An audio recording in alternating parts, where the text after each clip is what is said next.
The morning sun cast long shadows across the military academy's pristine grounds as families began arriving for the graduation ceremony. Marcus Johnson adjusted his dress uniform one final time, checking each ribbon and medal placement with the precision that had been drilled into him during his 15 years as a Marine. Today was different from any other military event he had attended. Today, his son David was graduating from the Naval Academy, fulfilling a dream that had started when David was just 7 years old. Watching his father return from deployment, Marcus remembered that day clearly. David had run across the tarmac, his small arms barely reaching around his father's waist, tears streaming down both their faces. That night, as they sat on the porch of their modest home in Virginia, David had looked up at his father with wide, admiring eyes and declared, "I want to be just like you. Dad, I want to serve our country."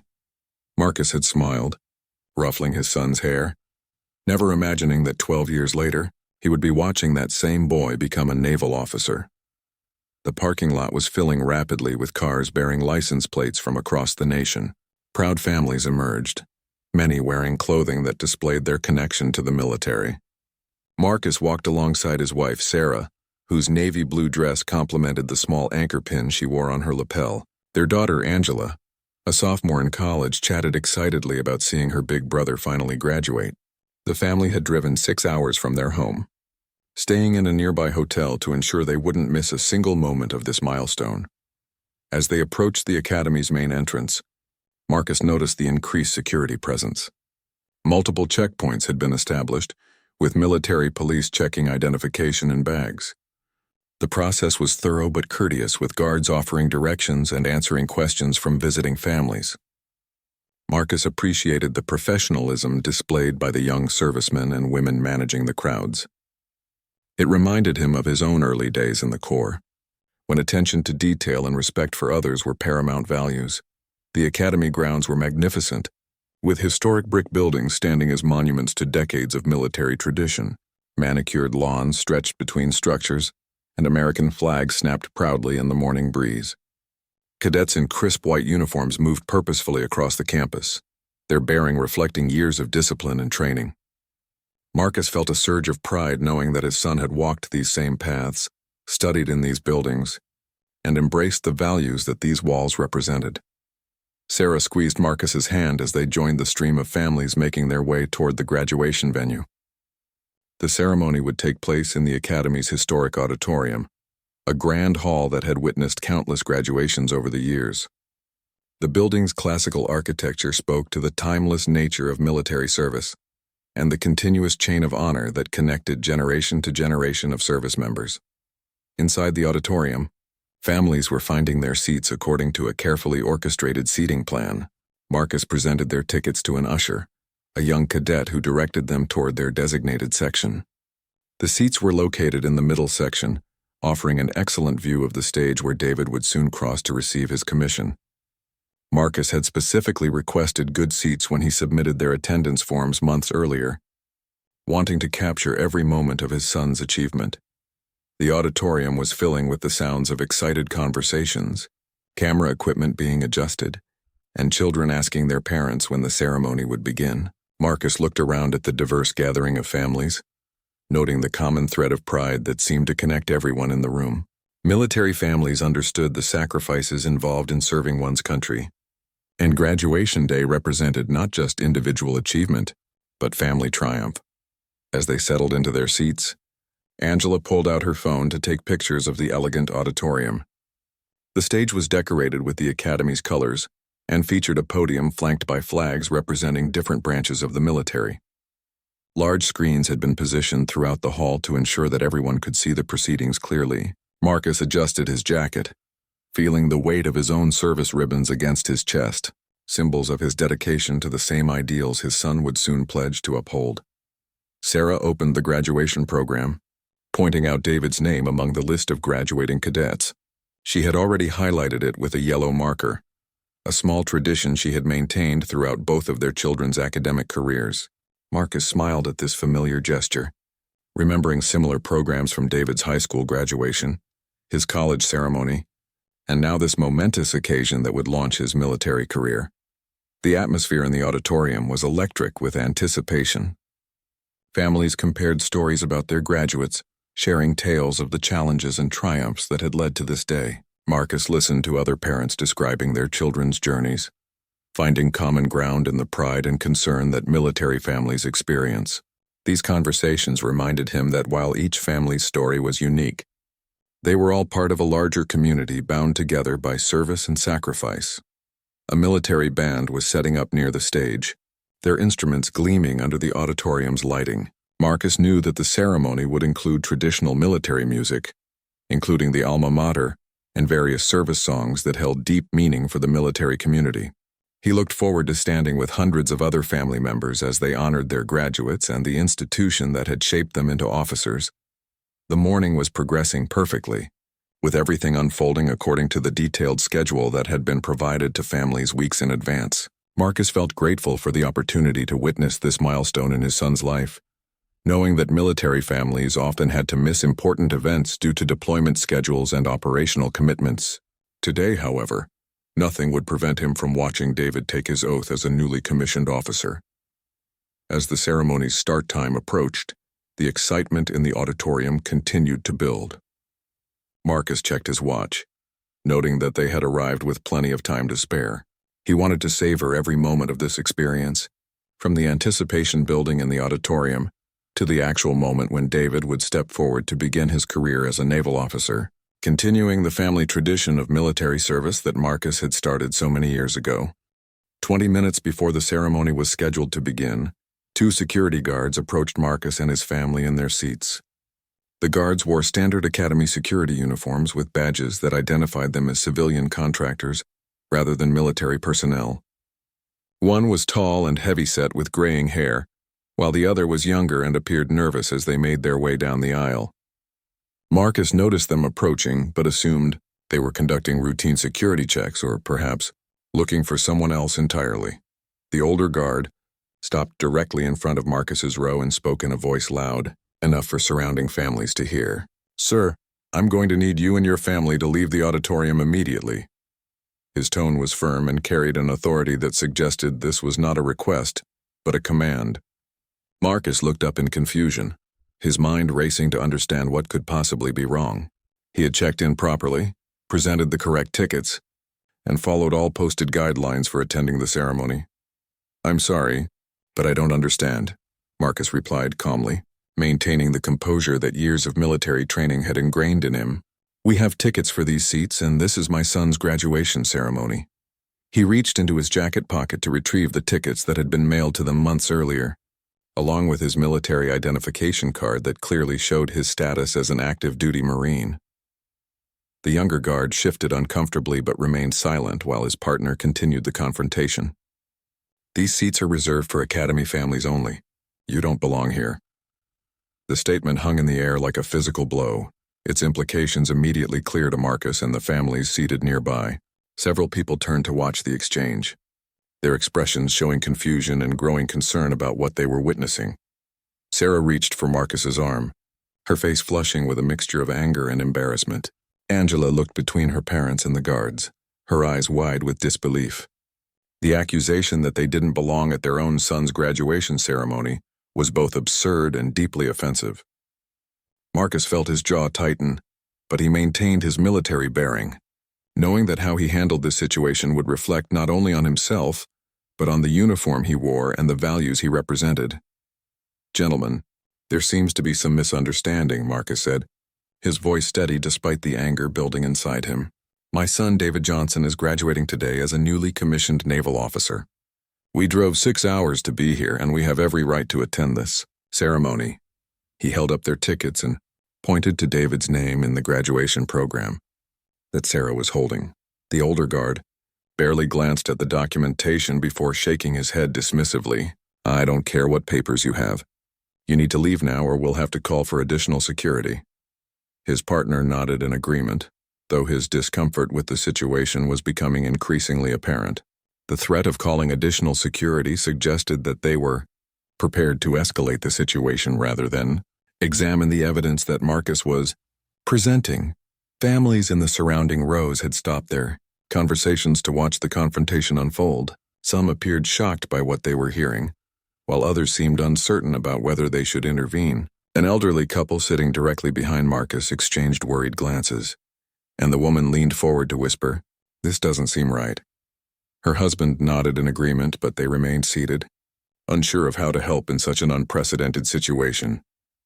Marcus's mind raced through his options. He could demand to speak with a supervisor, challenge the guard's authority, or comply with their demands to avoid creating a scene at his son's graduation. None of these options seemed satisfactory, as each carried the risk of either missing the ceremony or causing an embarrassing disruption. He thought about David, who was somewhere in the building preparing for the most important moment of his young life, completely unaware of the drama unfolding in the auditorium. "What exactly is the problem here?" Marcus asked, his military training helping him maintain control despite the injustice of the situation. "Can you please explain why you believe we don't have the right to attend this graduation?" He hoped that by asking direct questions, he might force the guards to articulate their reasoning and possibly recognize their error. The older guard's response was even more troubling than his initial demand. "Look, this is a military academy, and we know who belongs here and who doesn't. You people need to find somewhere else to go." The phrase "you people" carried implications that made the nature of this confrontation crystal clear to everyone within hearing distance. This was not a case of mistaken identity or administrative error. It was something far more sinister and personal. Sarah stood up from her seat, her hands trembling with anger. "How dare you speak to my husband that way? He has served this country for 15 years and our son is graduating today. We have every right to be here." Her voice carried across the auditorium, drawing even more attention to the situation. Other families began to murmur among themselves, clearly disturbed by what they were witnessing. The guards remained unmoved by Sarah's words and Marcus's documentation. The older guard stepped closer to Marcus, attempting to use his physical presence to intimidate the Marine. "I'm not going to tell you again. Leave now or we'll have you removed." The threat was delivered with a confidence that suggested these guards believed they had the authority to follow through on their ultimatum. Marcus felt the eyes of dozens of families watching this confrontation, many of them recording with their phones as the situation escalated. He knew that his next decision would determine not only whether he would see his son graduate, but also how this moment would be remembered by everyone present. The injustice of being asked to leave his own son's graduation ceremony because of the color of his skin was almost overwhelming. But Marcus drew on his years of military experience to remain calm and professional. Angela had tears forming in her eyes as she watched her father being humiliated in front of hundreds of people. She had grown up proud of her father's military service and had never imagined that his uniform and dedication to his country could be dismissed so callously. The guard's behavior was contradicting everything she had been taught about the military's values of honor, respect, and equality. The situation had reached a critical point where Marcus needed to make a decision that would affect his entire family's experience of this momentous day. The guard showed no sign of backing down, and the ceremony was set to begin in just a few minutes. Marcus looked at his wife and daughter, then at the tickets in his hand, and finally at the stage where his son would soon appear to begin his career as a naval officer. As the confrontation reached its peak, the sound of measured footsteps echoed through the auditorium. 6 men in Navy dress uniforms approached the scene with the precise bearing that immediately identified them as elite military personnel. Their uniforms were immaculate, with ribbons and insignia that spoke of extensive combat experience and specialized training. The gold trident pins on their chests identified them as Navy SEALs, members of one of the most respected special operations units in the military. The lead SEAL was a tall, athletic man in his mid-30s with steel-gray eyes that seemed to take in every detail of the situation instantly. His nameplate read, Commander Mitchell, and the array of decorations on his uniform included multiple bronze stars and a silver star, indicating numerous combat deployments and exceptional service. Behind him walked 5 other SEALs, each carrying themselves with the quiet confidence that came from years of elite training and combat experience. Commander Mitchell approached the guards with measured steps, his eyes never leaving the confrontation unfolding before him. The other SEALs spread out slightly, creating a subtle formation that demonstrated their unit cohesion while remaining respectful of the civilian setting. Their presence immediately changed the atmosphere in the auditorium. as their reputation for excellence and their obvious authority commanded instant respect from everyone present. "Gentlemen, what seems to be the problem here?" Commander Mitchell asked, his voice carrying the authority of someone accustomed to command but remaining professional and measured. His tone suggested that he expected a clear and honest explanation of the situation. The guards, who had been so confident moments earlier, suddenly appeared much less certain of their position. The older guard straightened slightly, attempting to maintain his authority in the face of obvious military superiority. "These people don't belong here. We're asking them to leave so the ceremony can proceed without disruption." His voice had lost much of its earlier confidence, and he avoided making direct eye contact with the commander. Commander Mitchell's expression remained neutral, but his eyes hardened almost imperceptibly. "I see. And what is your basis for determining that this family doesn't belong at a military graduation ceremony?" His question was delivered with the precision of someone who was accustomed to getting accurate information quickly and efficiently. Marcus remained standing, but said nothing, allowing the SEAL commander to handle the situation. He recognized the insignia and understood that these men represented the highest levels of military professionalism and integrity. Their intervention suggested that this situation had attracted the attention of people who understood the military's core values and would not tolerate violations of those principles. One of the SEALs, a Master Chief Petty Officer whose uniform displayed nearly 2 decades of service ribbons, stepped forward and examined Marcus's identification and tickets.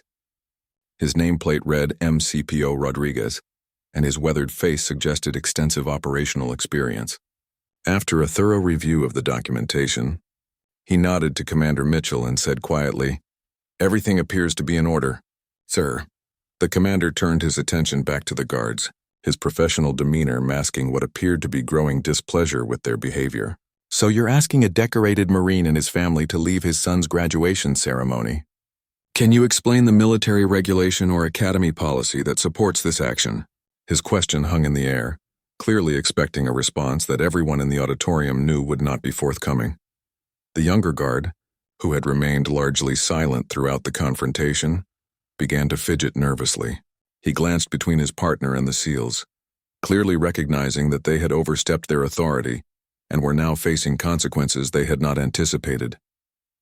The older guard, however, remained defiant, though his confidence was clearly shaken by the intervention of such high-ranking military personnel. "We have the authority to maintain order in this facility," the older guard insisted, though his voice now carried a defensive tone that suggested he knew his position was untenable.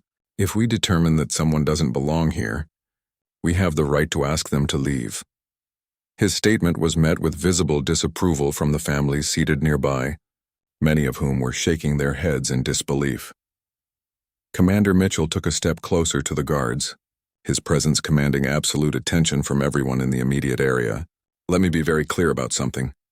This Marine has earned the right to be here through 15 years of dedicated service to our country. His son has earned the right to have his family present through 4 years of exceptional performance at this academy. Your personal opinions about who belongs here are irrelevant and inappropriate." The other SEALs maintained their positions, their silent presence adding weight to their commander's words. Their unity and obvious displeasure with the guards' behavior sent a clear message to everyone in the auditorium about where the military's loyalties lay. These were men who had risked their lives repeatedly for their country, and they would not tolerate discrimination against a fellow service member. Sarah felt tears of relief forming in her eyes as she watched these elite warriors defend her family's right to attend their son's graduation. Angela reached for her mother's hand, squeezing it tightly as she realized that justice was finally being served.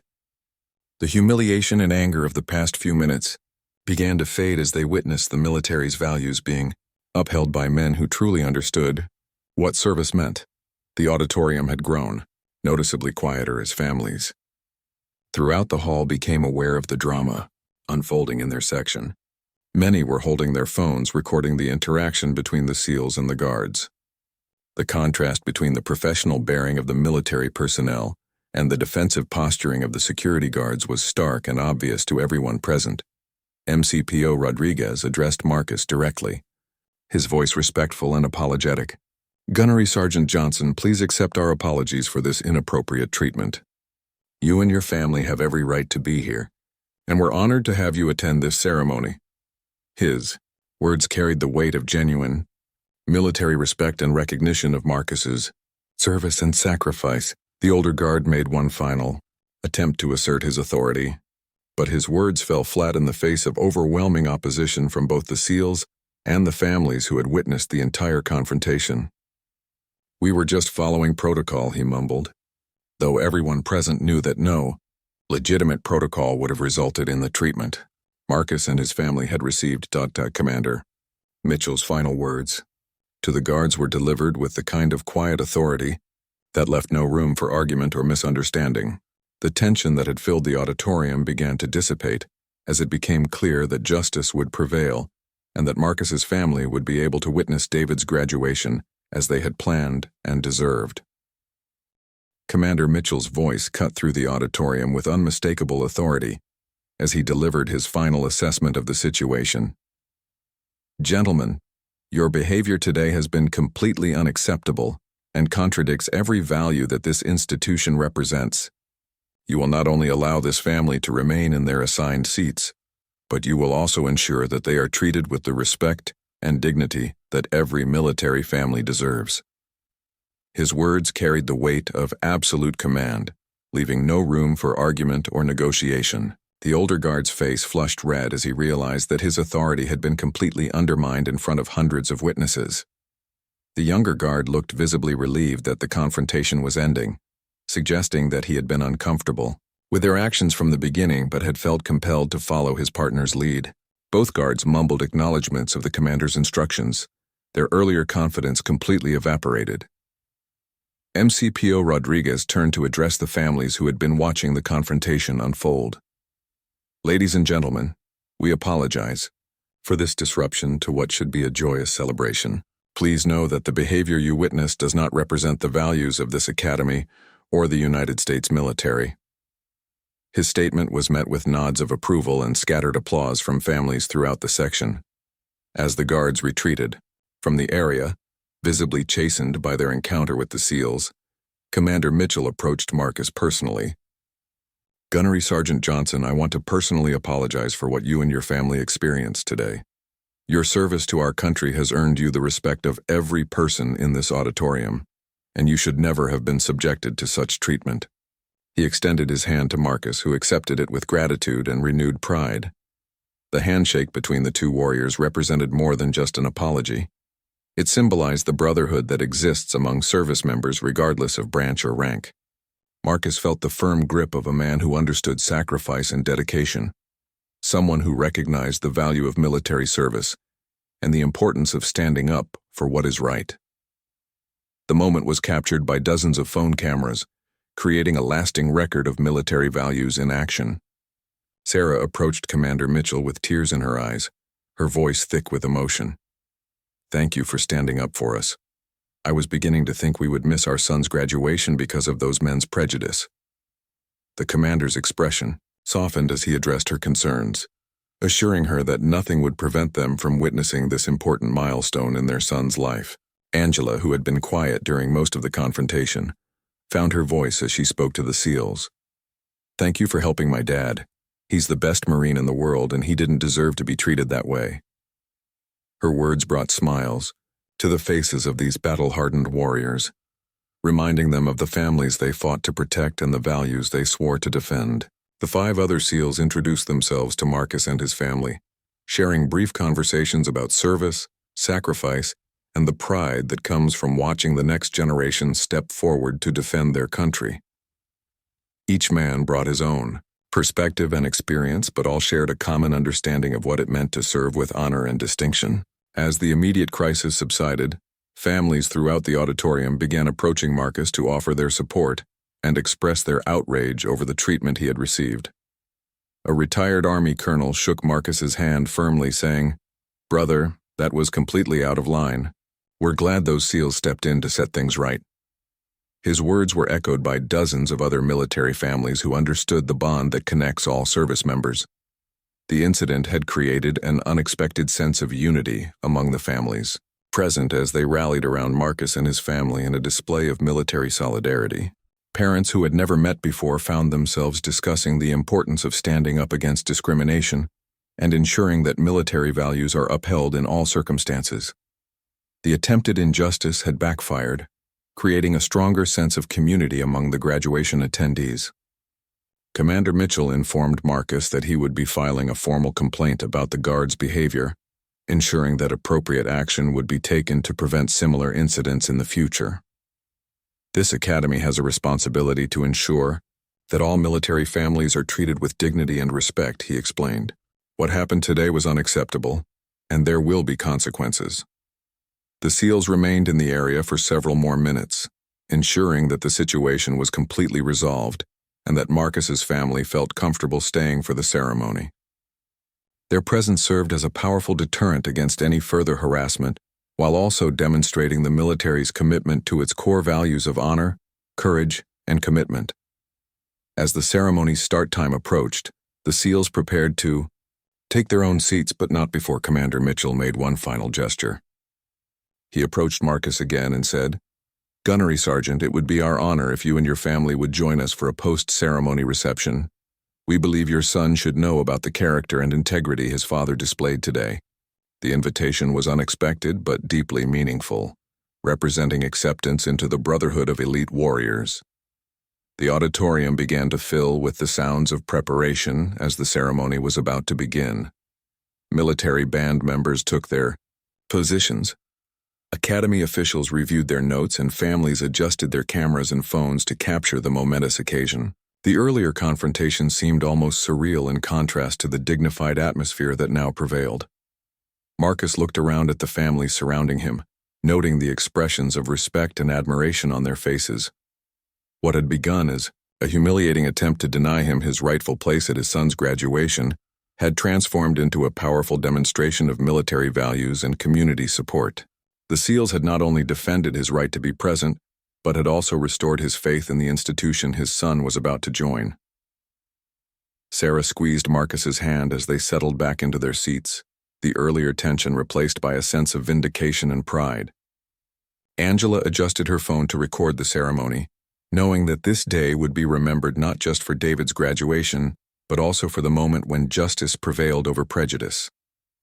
The family was ready to celebrate their son's achievement, knowing that they had earned their place in that auditorium through service, sacrifice, and unwavering dedication to their country.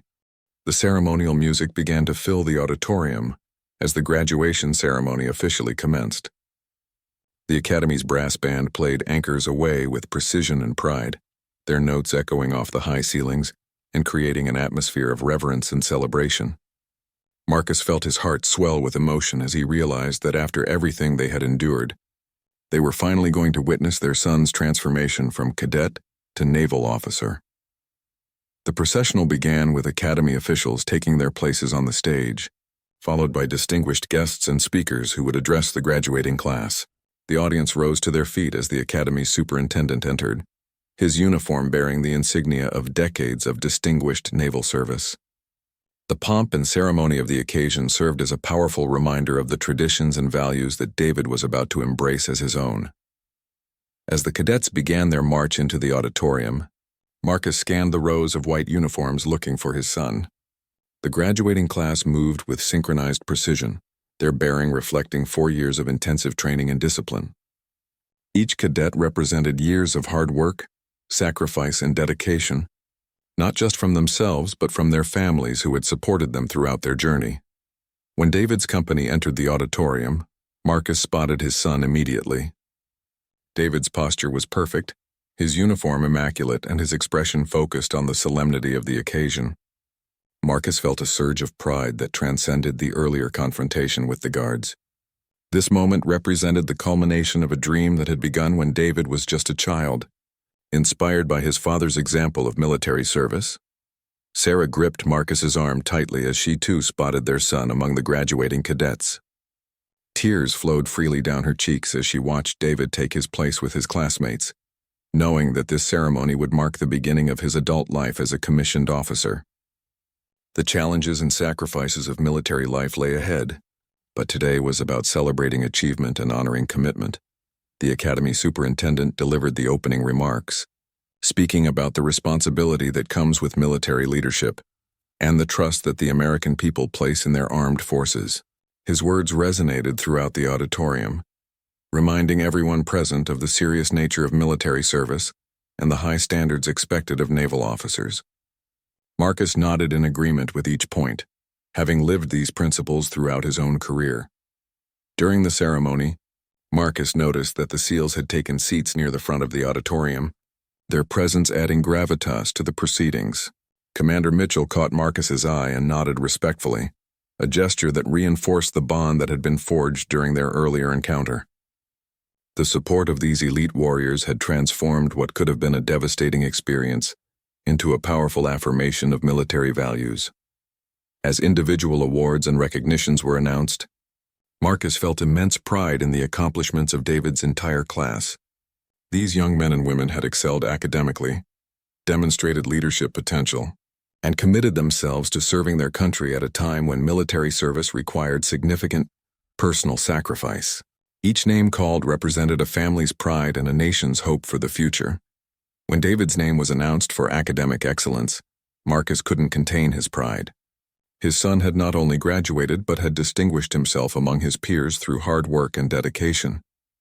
The applause from the audience seemed to acknowledge not just David's individual achievement, but also the family's sacrifice and support that had made this moment possible.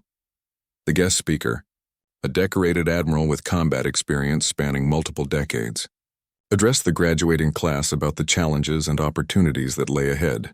He spoke about the importance of integrity, the value of teamwork, and the responsibility that comes with wearing the uniform of the United States Navy. His words carried special meaning for Marcus, who understood from personal experience the truth behind every statement. As the ceremony progressed toward the commissioning phase, Marcus reflected on the journey that had brought them to this moment.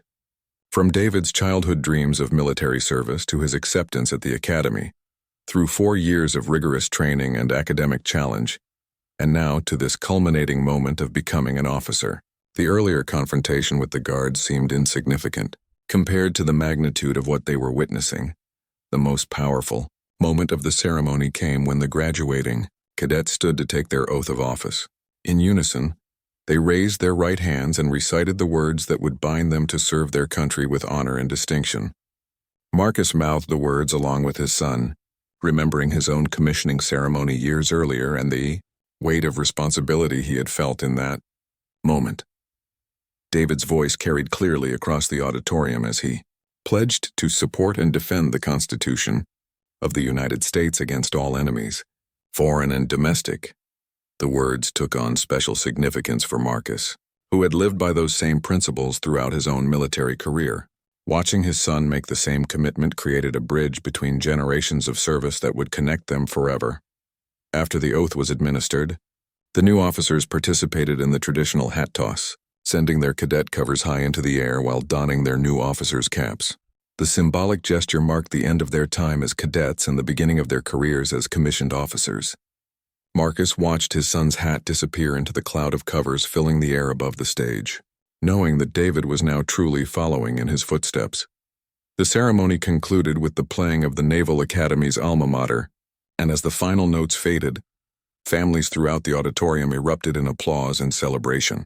Marcus stood with tears in his eyes, overwhelmed by pride in his son's achievement and gratitude for the opportunity to witness this momentous occasion. The earlier confrontation with the guards had been completely overshadowed by the power and beauty of the graduation ceremony. As families began to move toward the exits to find their newly commissioned officers, Marcus felt a hand on his shoulder. Commander Mitchell had approached their row again, this time with a smile on his face. "Congratulations, Gunnery Sergeant.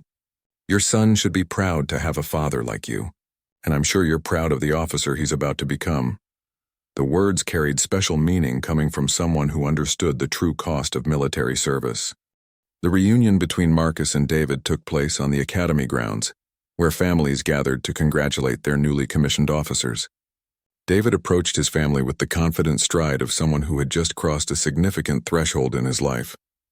His new officer's insignia gleamed in the afternoon sunlight, and his smile reflected both pride in his achievement and joy at seeing his family after months of limited contact during his final semester. The embrace between father and son was emotional and prolonged, representing years of preparation for this moment. Marcus held his son tightly, feeling the weight of the moment and the pride that comes from watching a child achieve their dreams. "I'm so proud of you, son," Marcus whispered, his voice thick with emotion. "You've become everything I hoped you would be and more." David's response was equally heartfelt, acknowledging the role his father's example had played in his own journey to this moment. Sarah and Angela joined the embrace, creating a family circle that symbolized their unity and shared pride in David's accomplishment. Angela, who had looked up to her big brother throughout their childhood, told him how proud she was to call him her brother. Sarah, fighting back tears of joy, simply held her son close, remembering the little boy who had once declared his intention to serve his country, just like his father. As the family celebrated together, Commander Mitchell and his team of SEALs approached the group. David looked curious about these distinguished visitors, unaware of the earlier confrontation that had taken place in the auditorium. Marcus quickly introduced the SEALs, explaining that they had been instrumental in ensuring that the family could attend the graduation ceremony without further incident. Commander Mitchell congratulated David on his commissioning and shared some insights about military leadership and the importance of maintaining high standards throughout his career. "Your father demonstrated tremendous character today," the commander told David. "He handled a difficult situation with the kind of dignity and professionalism that reflects well on both his service and his family. You have an excellent example to follow." David listened intently as his father explained what had happened with the security guards, his expression shifting from confusion to anger to pride as he learned how the SEALs had intervened on their behalf. "I can't believe someone tried to keep you from my graduation," David said, shaking his head in disbelief. "Thank you for standing up for my family," he told the SEALs, offering each of them a firm handshake in gratitude. The SEALs invited the Johnson family to join them for an impromptu celebration at a nearby restaurant, an offer that Marcus accepted gratefully. The meal became an opportunity for David to learn from some of the military's most elite warriors, who shared stories about leadership, sacrifice, and the importance of maintaining integrity under pressure. The conversation reinforced many of the lessons David had learned at the academy, while providing real-world perspective from combat veterans. During the meal, MCPO Rodriguez shared a story about a time when he had witnessed discrimination against a fellow service member and had failed to speak up. "I've regretted that moment for years," he told David. "What your father showed today was moral courage in action. That's the kind of officer the Navy needs, and I hope you'll follow his example throughout your career." The story provided a powerful lesson about the importance of standing up for what is right, even when it's difficult. As the celebration continued, other families from the graduation ceremony approached their table to congratulate David and to express their continued outrage over the treatment Marcus had received.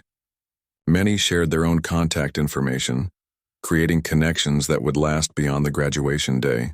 The incident had created an unexpected bond among military families who had witnessed injustice being confronted and overcome. The conversation eventually turned to David's future assignments and career goals. He had been selected for flight training, following a dream of becoming a naval aviator that had inspired him throughout his academy years. The SEALs offered advice about military aviation and shared connections they had with Navy and Marine Corps pilots who could serve as mentors during David's training. As the evening wound down, Commander Mitchell made a final gesture that would have lasting impact on the Johnson family. He presented David with a specially designed coin bearing the SEAL trident, explaining that it represented the respect and admiration they had for his family's character and integrity. "This coin represents the values we all swore to uphold," he explained. "Your family demonstrated those values today when it mattered most." The drive home the next morning was filled with reflection and conversation about the events of the graduation day. David expressed his amazement at how the SEALs had intervened and his pride in his father's composure throughout the confrontation. Sarah talked about how the experience had reinforced her faith in the military's core values. Despite the behavior of the security guards, Marcus found himself thinking about the lessons the experience had taught, about standing up for what is right, and the importance of military families supporting each other. The confrontation with the guards had been painful and humiliating, but the response from the SEALs and other military families had demonstrated the strength of the military community when it operates according to its highest ideals. In the weeks following the graduation, Marcus received calls and messages from other military families who had learned about the incident through social media and news coverage. Many shared similar experiences and expressed gratitude that someone had been willing to stand up against discrimination. The story had resonated throughout the military community, sparking conversations about equality and respect within the armed forces. David's commissioning marked the beginning of his naval career, but the events of his graduation day had provided lessons that would serve him throughout his life. He had witnessed firsthand the importance of moral courage, The power of standing up for others, and the strength that comes from military families supporting each other in times of challenge. The graduation ceremony that had begun with an attempt to deny Marcus his rightful place had ended with a powerful affirmation of military values and family bonds. The SEALs' intervention had not only ensured that justice prevailed, but had also created lasting relationships and memories that would be treasured for years to come. David's journey from cadet to officer had been marked by a demonstration of the very principles he had sworn to uphold, providing him with a foundation of integrity and moral courage that would guide him throughout his military career.